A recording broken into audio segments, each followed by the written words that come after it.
Welcome to The Wealthy Healthy, the podcast and blog dedicated to inspiring better mental, physical, and financial health. I am your host, as always, Ricky Newton, and today's episode is the second ever Steve Sunday installment, which, of course, means I am joined by my teammate Steve once again behind the mic. Hello. Hi, Steve. As a reminder, guys, for anyone listening, Steve Sundays follow our friend Steve's path from debt to zero and from zero to financial independence.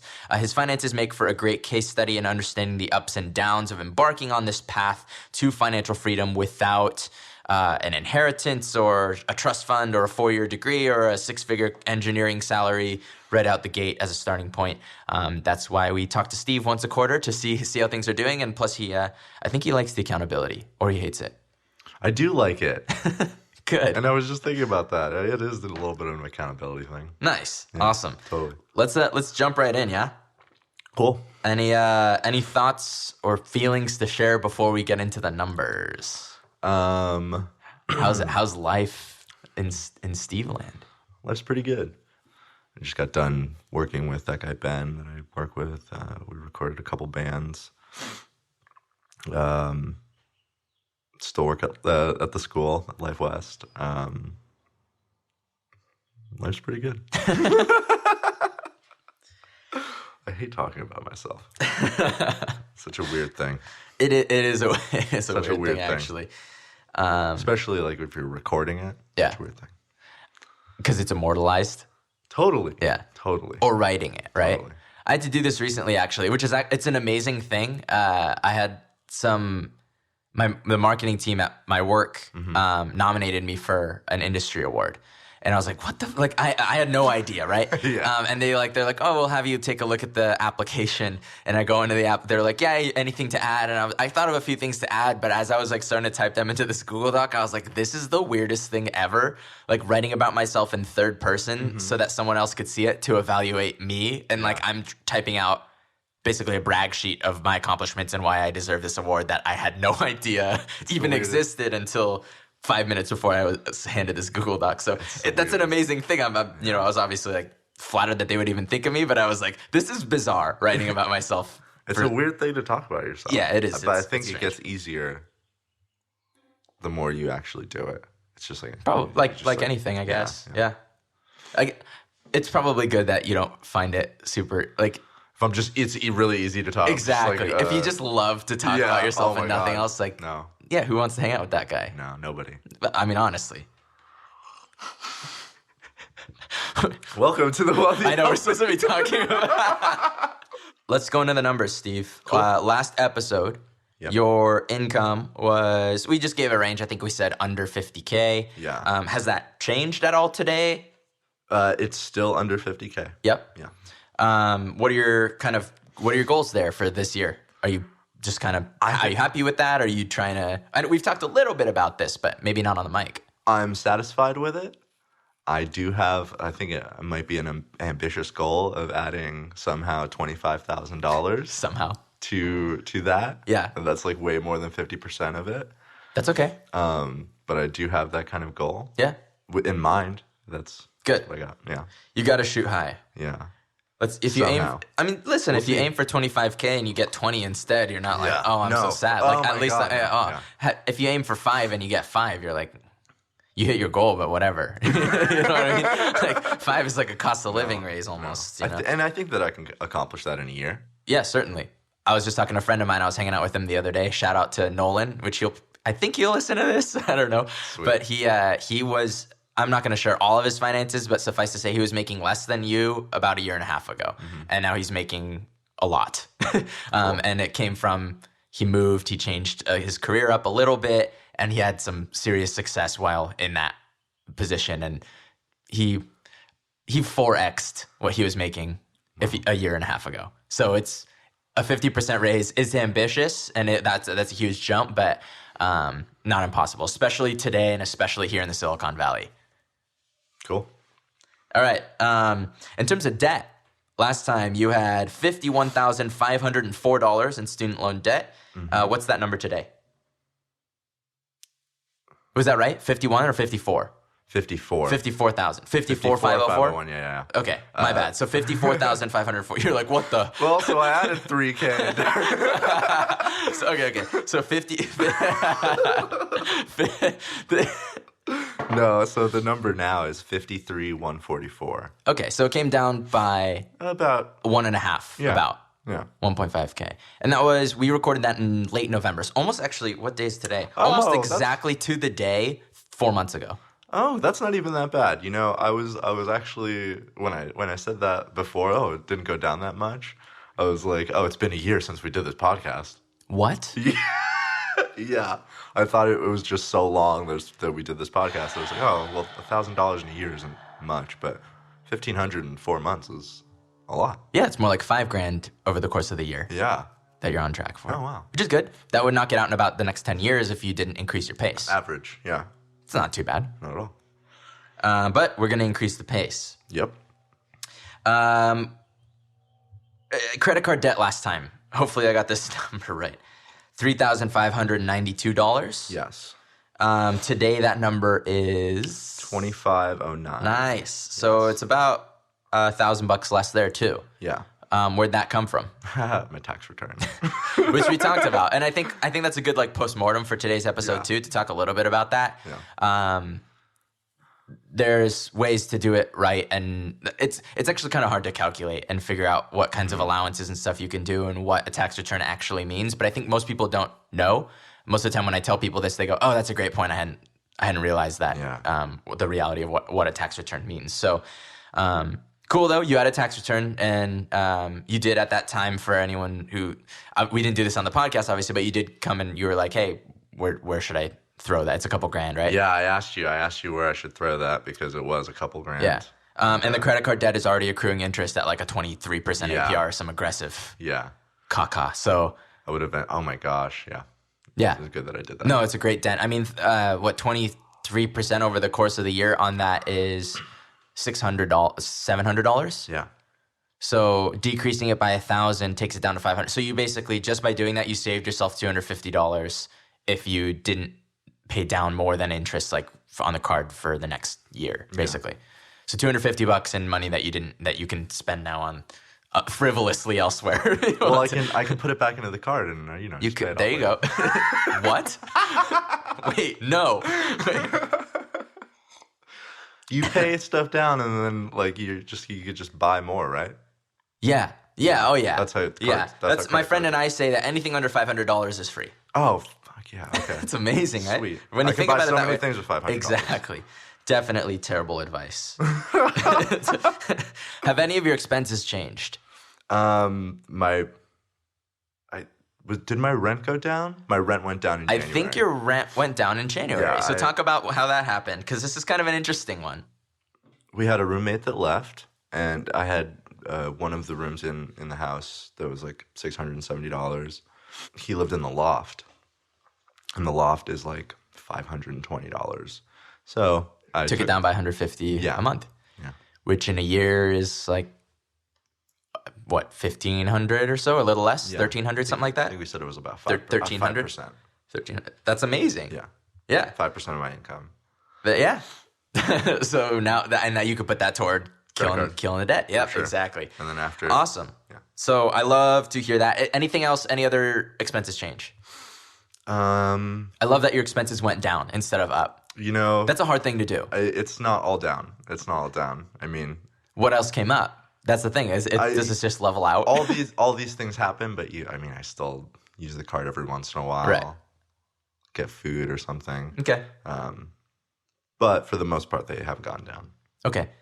Last time we talked, your 401k contribution was 12%. Yes. And I said that, I think I said it on air as well, that's awesome and that I want you to get back to that. But for the time being, you're not going to return better than the credit card debt is hurting you. So I wanted you to kind of divert that for a little bit and then come back to it, which can be a little hard to. Why are you smiling?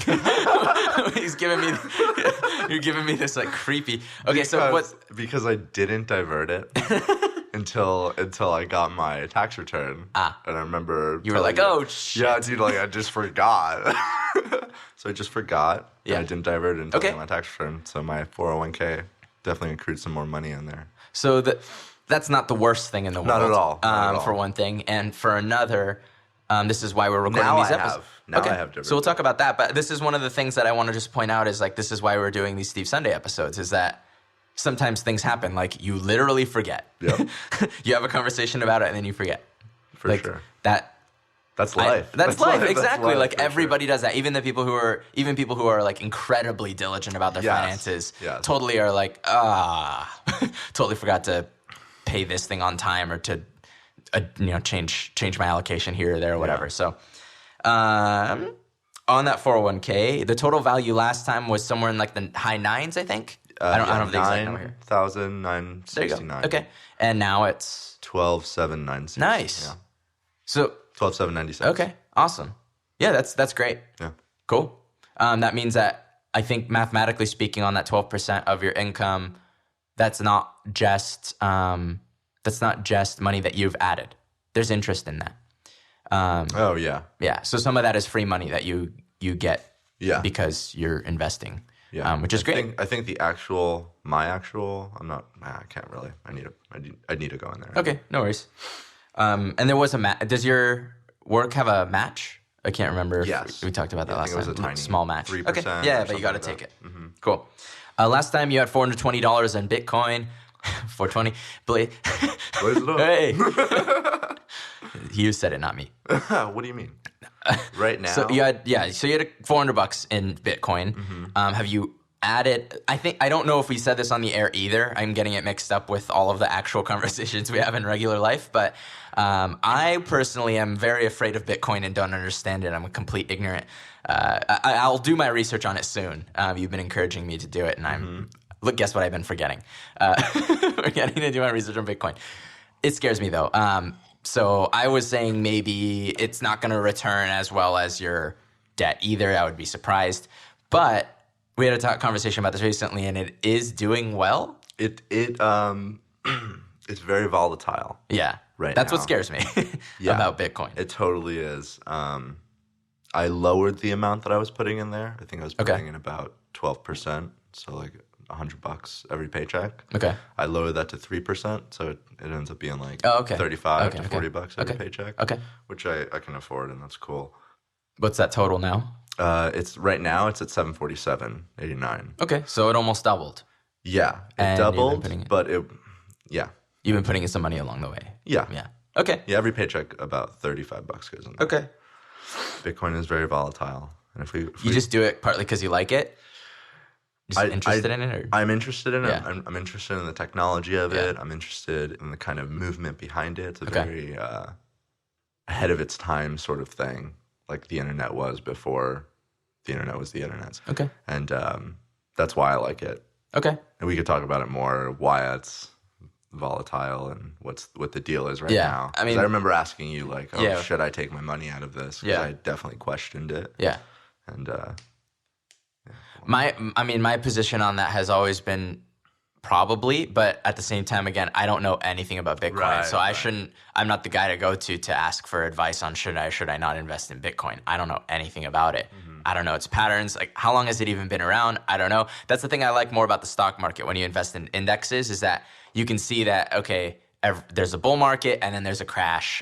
Almost every decade, it just kind of happens like clockwork. Like 2019, don't be surprised if there's a bit of a crash and, everyone's net worth comes down. But when you look at the graph of the stock market, it always climbs up. At the end of the day, it always climbs up, and we have a lot, not hundreds of years, but like there's decades and decades and decades of evidence that that's what it does. It goes up and down gradually, but mostly goes up, and then it crashes, and then it recovers after a couple months or a couple years, and then it continues to go up past where it was before. That's what I like about the stock market, but I'm a little bit risk averse.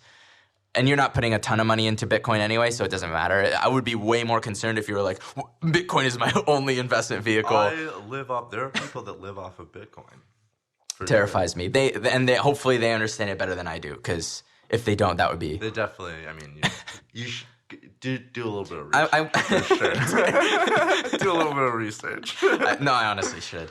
Okay, fair enough. Cool. So it's at like 700 something. Savings accounts and checking accounts last time, just what I consider like liquid cash at the time, was 1713.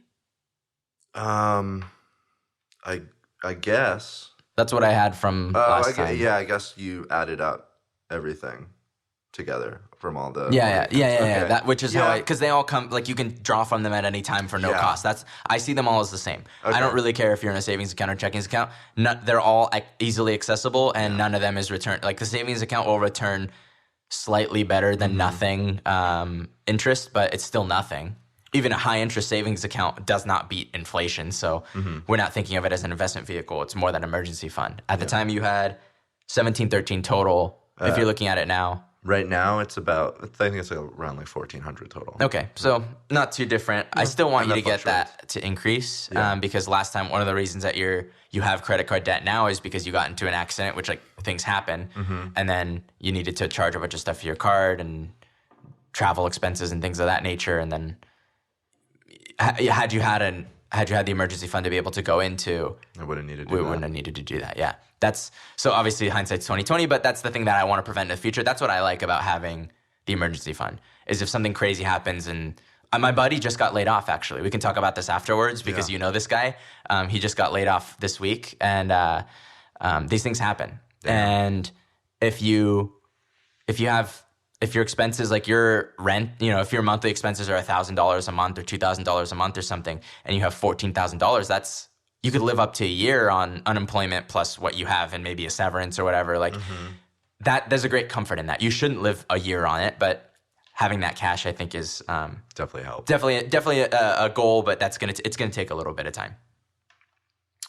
Last time you had a couple of side hustles and you were making on average like $300 a month or so on them. What's the status of those right now? Are you still doing them? Have you increased or decreased that? And kind of what's the background? Have not done any side hustles.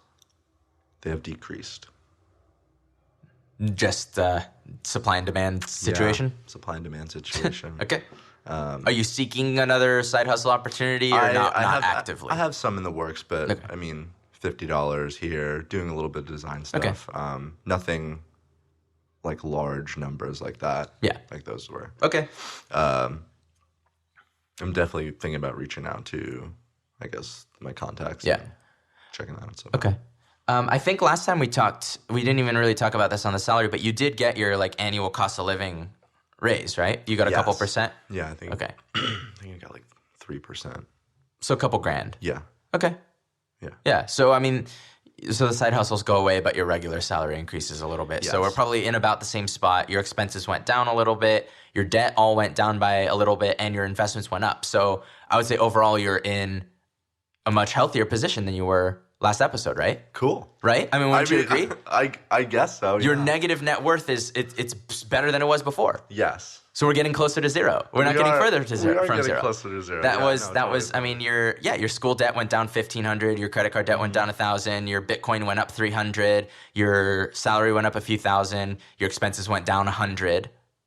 Overall, Overall, really not good. bad. Wow. Not bad. Yeah. Totally. I guess Not bad you at don't, all. you don't see it when you're in the mix of things. No, and- you don't. And I never realized that either. You look at it on a day to day. Yeah, you look at it on a day to day, and you're like, well, I fucked up today. Well, I fucked up today. Well, yesterday I fucked up too. Yeah, it's that's another reason that we're doing these Steve Sunday episodes is so that everyone can understand that no matter how much you make or how good you are at finances or how new you are at being responsible about your finances, if you don't track it, you have no idea what's going on.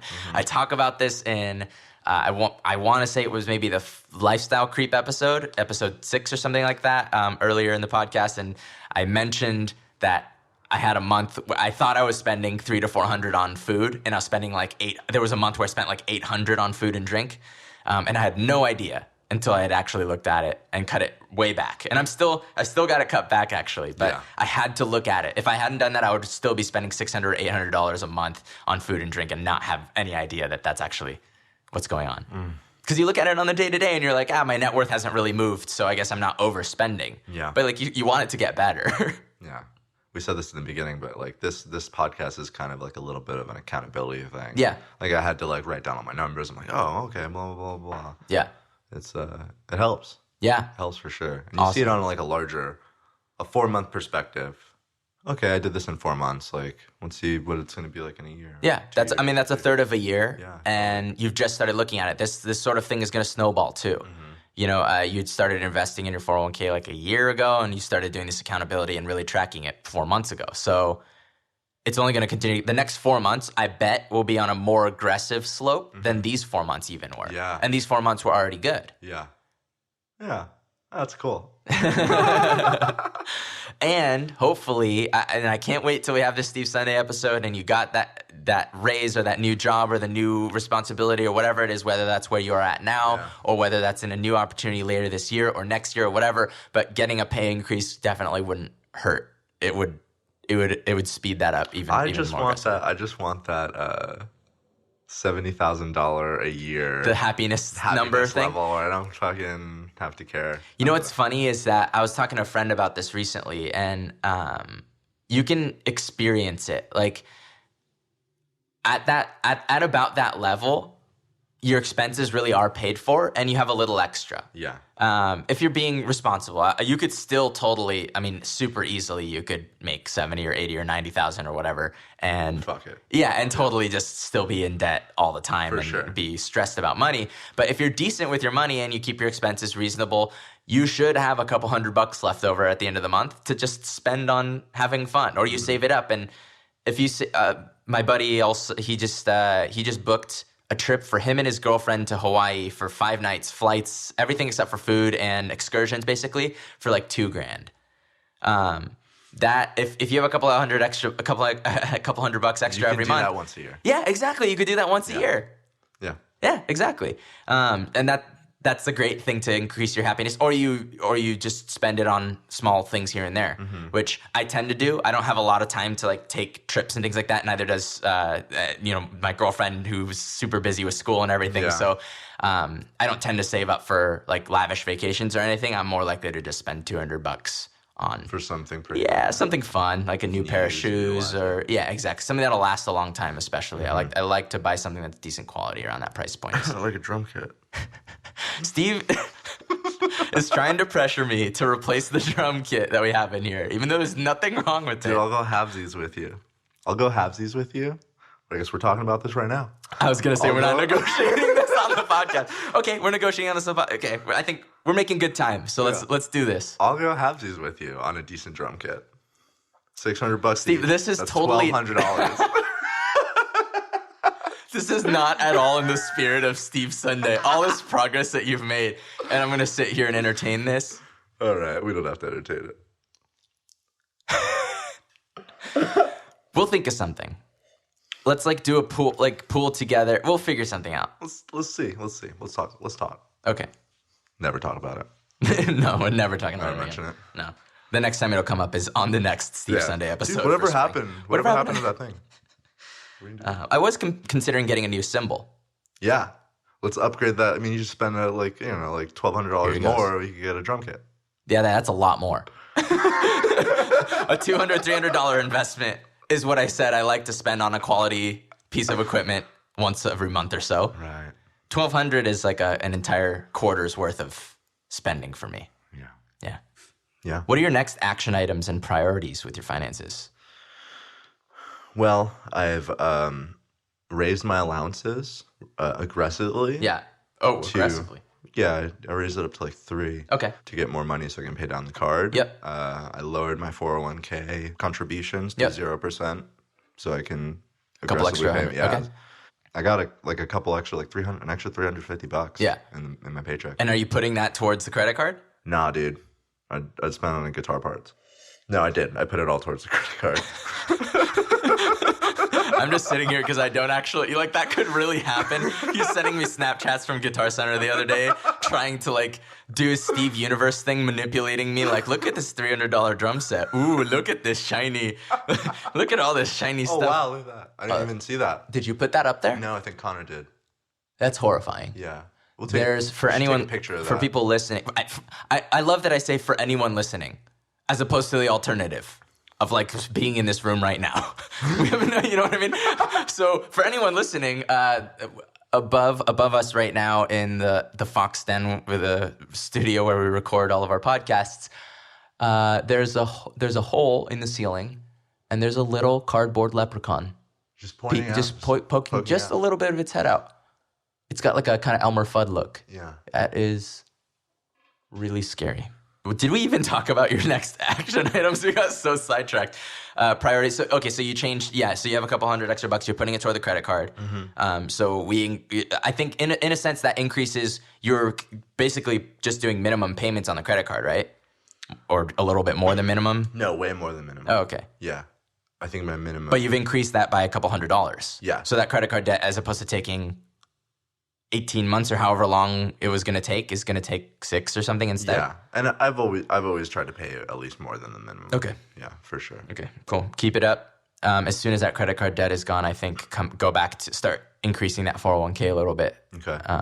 And yeah, the allowances thing is a tricky one. Just keep in mind that you might want some cash on hand once that next tax season comes around.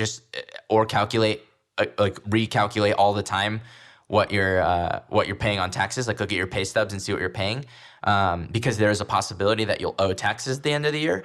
When would you? Let's say I do this for 4 months. Yeah, I would say 6 months, because I can do it for 6 months. Yeah, I think you could do it for 6 because your allowances aren't so aggressive that you're gonna have a hard time coming back from it. Okay. I would say go for 6 months. Look at the math of it, because you might be safe, but at 3 allowances you might be slightly over to where you would owe just a tiny bit. Okay. So. What about if I were to do it incrementally? So for the next month, I'll do 3, change it to 2, 2, and then to 1. Change it to 1. If you just want to be safe, rather than calculating it out and being very, very scientific about it, then go ahead. Both myself and another friend of mine that I keep referencing, both of us owed taxes this year, but I'm comfortable with that because I've been using that money to invest in other stuff. So as long as I'm not lying on the tax forms when time comes around, and they're saying, okay, you owe $3,000 because you didn't pay capital gains on your tax or your stocks yet or whatever. You didn't pay enough out of your regular paychecks because your allowances were at 6 or 7 or something super, super high. So you owe $3,000. Okay, that sucks. I don't love to do that, but at the same time, I recognize that that's money that I've been able to invest in other things, and it's been getting me a return. Yeah. If I get a tax return, it's fun to get a tax return, but for anybody listening, this is what we were referencing before. A tax return is, in a sense, an interest-free loan to the government, which I'm all for supporting the government and paying taxes into it, even though right now we may or may not agree with what the U.S. government is doing at all times. But I think I'm okay with the system, right? Like I use the paved roads in the school system that I attended until I was 18, based on people paying taxes. So I can. We all drive on some roads, right? Exactly. So and other things that are paid, teacher salaries and policemen, like all these public service things that we use every day, that I'm sure are paid in some part by taxes. So I'm not saying that the taxes aren't good. I'm happy to pay the full amount of my taxes, but I don't want to pay more. That's what's happening when you have zero allowances, especially if your taxes are very simple. It should be easy for you to calculate. And what will happen is if at the end of the year you say, oh, I get a $3,000 tax return, how awesome. Really what that means is that you have the government has been withholding that amount from your paycheck. So that's the reason the government is giving you money back is because that was actually your money in the first place. It was your money all along. You're supposed to have 0. You've been You're right. Ideally, or you owe a very little amount, or they give you a very little. Yeah. That's the ideal. I think that is the ideal situation. Now, I should add a disclaimer that in different countries and in different states, that might not be super advisable. And if you have really complex finances, you should talk to a proper CPA about this type of stuff. But for me, like I don't own any property, I don't have any kids, I'm not married, so I essentially just have an income. So it's fairly easy for me to figure out if I just kick up my allowances to 2 or 3, I get a couple $100 extra a month, and then at the end of the tax season next April, they don't pay me anything. Cool. And I'm fine with that. It's like gaming the system. Kind of, but I mean the opportunity, it's there for a reason too. Yeah. Just people don't know about these things. Right, exactly. So I didn't even know that you can do that. And you told me, I was like, whoa. Yeah. And you're not going to get, again, check with your CPA if you have complex finances, if you have a lot to lose by being audited, or if you're in a state where that might be different than what I'm saying right now about California. Also, every company is apparently a little different. Some companies don't let you make those kinds of adjustments. So do a little bit of your own research. I should not be your end all be all source of that information. But again, especially if you have fairly simple tax forms to fill out each year, figure out how to kick up your allowances to 2 or 3. Do the math. There are calculators online. These calculators wouldn't exist if there weren't a reason to do this, if there weren't people doing this. I've been doing this. I think a lot of people that I know have been doing this to some extent or on and off to make sure that they're getting kind of all their owed pay each month and each year. So yeah, the ideal situation. The reason that I owed $3,000 in taxes this year is because I was counting on commission checks in sales. Like basically, if you get paid a lot at once, if a lot of your income happens in a single pay period, this can be for like holiday bonuses or anything like that. You'll see that get taxed in air quotes at like 47% in California. But that's because part of it was taxes and part of it was withholdings, because the way that they calculate that is if, let's say you're going to get a $10,000 check on that one day as your holiday bonus or something like that. The way that gets calculated in payroll is it's treated as if you get paid that every single pay period. Yeah. So normally you're getting paid $1,000 every pay period, but then all of a sudden in one pay period you have $11,000 coming in. They're going, well, it looks like you make $11,000 every 2 weeks, so we're going to tax you at that rate. Oh, wow. So that was the reason that I had my allowances very high, because I was counting on getting those commission checks, but I changed jobs. So I didn't have the really high withholding to buffer me on half of my income. So I kind of, and I knew that as I was getting close to tax season, I kicked my allowances down to try to pay into taxes more so that I wouldn't just owe a huge lump sum at the end of it. Yeah. I still owed some, but again, I wasn't upset about it because that's money that I owe the government. That's money that I have not been paying into the system, and now I just paid it all at once. And I'd rather do that by a little bit. I missed the mark because of the fact that I was counting on 1 or 2 larger checks that didn't come because I changed jobs. So once I got 6 months into the year, it was kind of like, it's going to be hard for me to recover this on my base salary. But that's interesting. yeah, that's the thing to know. Even if you get paid small bonuses, you'll notice it. Like if someone gives you a $400 holiday bonus, you'll only get like $210 of it. I always wondered that. Yeah. I mean, I've gotten bonus before at previous jobs, and they would always get taxed. And I'd be like, why the fuck do they get taxed? Yeah. There's a bonus. Yeah. But yeah, it gets taxed at an even more aggressive rate than usual because everything's just considered income. There's no like separation. Exactly. Yeah. You're not there's not a base salary tax and a bonus tax and a commission tax. It's just that's your income, and whatever you happen to get on that pay period, that's what we think you make every pay period, and we're going to withhold it accordingly. That's just a feature that they need to upgrade. It probably is on their systems end. I mean, just press the check mark. Well, how would they not? Yeah, I guess you could have better systems for it, but how would the government know that you didn't just get an insane increase in your salary all of a sudden? It could be that, right? Right. Well, I guess the payroll companies would differentiate. I mean, that's what shouldn't like the companies differentiate. Oh, this is a bonus, government. This is a blah blah blah. I don't think that the payroll companies determine. Yeah, I don't think they make those rules. I think the government, the IRS, makes those rules. So again, that's why I urge, if you have complex finances or if you have a ton to lose, if you really, really can't afford to be audited, like you own a lot of real estate or you run your own business or something like that, then do better research than listening to this podcast. For sure. But that is a great place to start, especially, again, if you're young and your finances are simple. It's super safe. Again, there's a reason that your allowances are adjustable at nearly all companies through whatever your payroll HR platform is. If it were illegal to do this, or if it were in any way incredibly dangerous or super, anything like that, there would not be an option or there would be significant warnings. It is super easy to increase your allowances. You literally just type 2 or 3 into a box and click save, and it goes, all right, we'll do that. Yep. So it's that easy. Yeah, it really is that easy. So I had to wait a little bit on the loading screen. Oh no. Oh no. That is inexcusable. Oh shucks. Golly. Shucks. Oh golly. Oh boy. What? What? Is that Pinocchio? Is that the leprechaun above us speaking? Oh boy. Oh, hi Steve. Oh. You gotta find me lucky gold. That was your Irish accent. Yeah. My pot of gold. Yeah, I got nothing. That was really good, Steve. And that's Steve Sundays. That's the end of the episode, guys. No, we are pretty close to the end of the episode, actually. I just wanted to get a general check-in on how you're feeling with everything, particularly in finances, because that's what we talk about here, but and everything else too in life in general. You said at the beginning that you're happy. You're a happy dude, but I'm a happy dude. how's it feel? Are you happier now that we just looked at these numbers and you're like this is a good direction? You know, I think being happy is a day-to-day thing. Oh boy. No, keep going, Steve. I want to hear this. I think being happy is a day-to-day thing. I think that hearing these numbers will make me feel elevated for probably the next few days. I'll be super happy, but, you know, life goes up and down Totally. for sure. Yeah. Yeah. No, I agree with you. Yeah. I agree with you on that.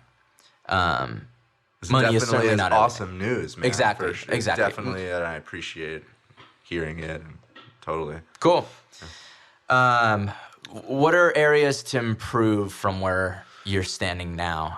And how do you feel like you're going to improve on them, let's say, heading into the next Steve Sunday episode? So super short term, like in the next 3 months or so. Putting more money into my credit card. Yeah. Which I already have done. Yeah. And already have taken the steps to do. But can keep getting better in that regard. Yep. For sure. Okay. Teach myself more things at night Okay. to work towards that extra $25,000 Yeah. increase. I mean, Improve your I- skills yeah, and yeah. I have to learn more Cool. in order to do that. Yep. Just try to hustle more. I don't know. Is that an ice cream truck? Yeah. Oh yeah. That guy's nuts, man. Why would He's it? crazy looking. Is he? Yeah. Oh. He looks like Jafar from Aladdin. Oh. Long face. Yeah. Interesting. Really long, pointy beard. He's got like those eyes. Yeah. And I think he carries around a bird on his shoulder. A bird? I thought you were serious. I was like, that can't be sanitary. Any questions or concepts that you feel like we should talk about? Any advice? Hearing what we've talked about in the past hour. Yeah. To be honest with you, this is better than I thought it was going to be. Because I know that you procrastinated on making the changes that we talked about last time. So I thought that there was going to be an improvement, but I thought it was going to be small. But the fact that you increased your investments by a couple grand and decreased your debts by a couple grand in the past few months just by changing habits, and you got a small increase in your pay, but it's not enough. You know, after taxes, it's like an extra $100 a pay period or something like that. So it's not like it's life-changing. Cost of living raise kind of thing. So yeah, I'm glad about that. Cool. I'm happy for you about that. I'm happy for the show because it's more fun when it trends in a good direction and we can see that. Look how possible this is. We've only made a couple of super basic little changes that have already made an impact and have already increased the trajectory of you paying all these things off by probably years. Like just if you just stuck at the level that you're doing now compared to where you were at 5 months ago, you'll probably pay all these things off a couple years faster than you would have. Yeah. So that's already a great start. And I think that there's still room to do more. I still think that whether it's at this role or another, I still think that increasing your salary and increasing your skills in order to increase your salary is a great investment. I think that's really what you need to be investing in primarily is yourself. 5 hours a week? 5 hours a week. what episode? That might be episode 6. I don't know. I get them all mixed up now. Yeah. Yep. There you go. But seriously, 5 hours a week is like that's your 45 minutes at night every day, and then every year it's a couple thousand hours. I did all the math in that episode. You know it because you're always sitting there when I record them. I'm always listening to him. He just every day just listen. I literally listen to every episode. Yeah, I guess you do when you edit them. Yeah. Yeah. So we were talking about advice. I was like, how did we get here? No, I think you've already implemented a lot of the things that we talked about. I don't think that outside of increasing how much you make, I don't think that there's a lot more that you could be doing with where you're at. You decrease your rent, your income came up a little bit. Yeah, the savings and the paying into the debt and all that. Like, I think the one area that I would say let's focus on a little more is as we continue to pay down that credit card, maybe try to put a little bit more in cash into the savings and checkings, so that if anything does happen again, you don't have to go deeper into the credit card hole. I would like you to see you start to build up that emergency fund a little bit more. It's basically the same as it was last time. It's like a couple $100 less, but it's basically the same. So that's not a high priority because it just sits there and rots, and basically actually your buying power decreases every year with the money that's sitting in a savings and checking account. But so I think your priorities are on straight. It's just I would like to see that increase. I'd say that's really the only thing. Other than that, like I said, honestly, this is these numbers are more encouraging than I actually thought that they would be, to be honest. Yeah. Thank you, Ricky. Yeah. Well, thank you for sharing all of it. This show doesn't really happen without that. I like to be transparent, or I want to be as much as I can, if I can help people. Yeah. I bet it does help people. Cool. And if nothing else, people think you're funny. That's the feedback I've gotten. People are like, yeah, Steve's funny. I like listening to Steve. So we'll try to get more Steve on the show, less me. Yeah. Any parting words? Keep trying. Just keep going. Just keep trying. I don't know. I got nothing. All right. Hey, look. That's positive and inspiring, which is what we do here at The Wealthy Healthy. All righty. Well, I'd say let's wrap up the episode. Thank you, as always, for sharing. Thank you, Ricky. No, how about we just edit the music in instead of us?